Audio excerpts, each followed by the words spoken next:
Welcome back to the Fantasy Football Chronicles channel for the Game Week 1 team selection video.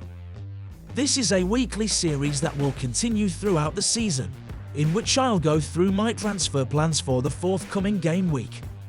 Follow me on Twitter or on Instagram if you want to be aware of any last-minute changes to my team prior to the deadline. Use this video to aid you select your team ahead of the deadline on Friday. So, without further ado, here's how the team will line up before game week 1. I swapped Flecken with Jason Steele as one of the first changes I've made since my last draft. Flecken's pre-season performances with Brentford have made me less thrilled about him, which is why I've picked Jason Steele, who has a good run of fixtures with Brighton early on. With such a solid template forming this season, the keeper position is one of the few opportunities where we can take risks. With games against Luton Town, West Ham and Wolves in the first 3 game weeks, Jordan Steele makes sense as a safe pick between the sticks in the short term. Despite the temptation of picking 5 million defender Gvardiol, I've opted with the ever-dependable John Stones.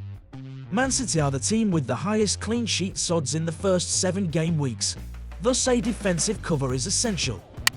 Sven Botman is one of the more differential options in this draft, and I prefer him to the 34% owned Kieran Trippier.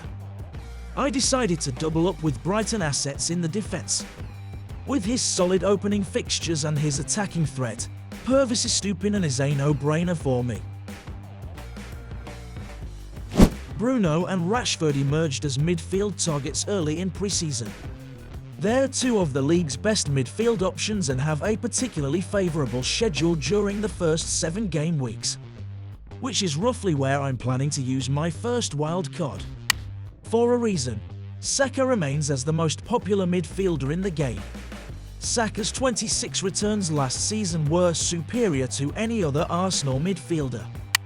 New Arsenal signing this summer, Kai Havertz is my differential player in midfield. Many fantasy managers believe he isn't a likely starter for the Gunners, which is far from the case, as he featured in the Community Shield in the false 9 position.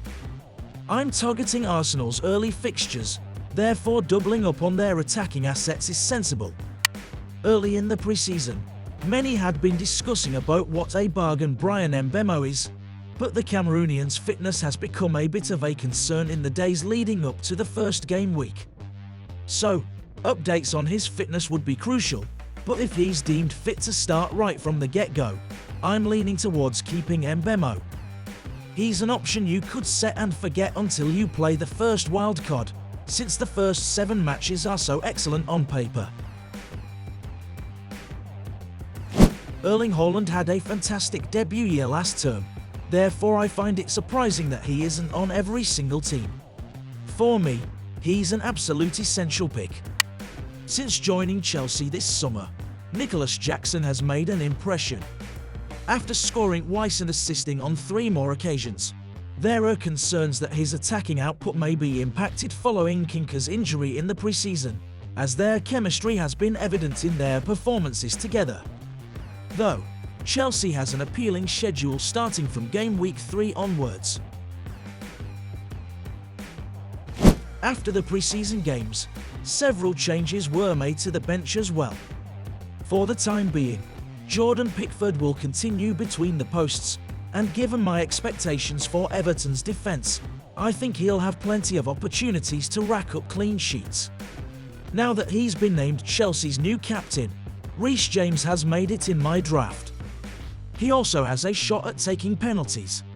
I've decided to double up on Chelsea defenders, as I included his teammate Levi Colwill in my pick as well.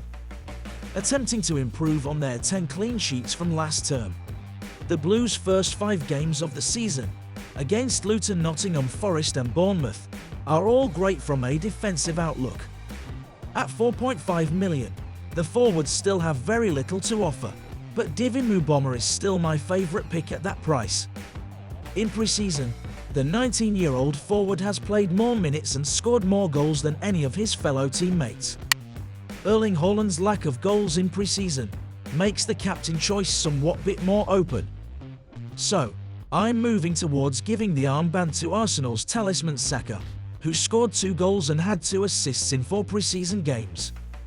Please note that the team selection may change leading up to the deadline. If any tweaks are made, I'll make sure to post them on my Instagram page prior to the deadline. Thanks for watching. Please subscribe to our YouTube channel and make sure to turn your notification bell on so you don't miss any new uploads. See you in the next video.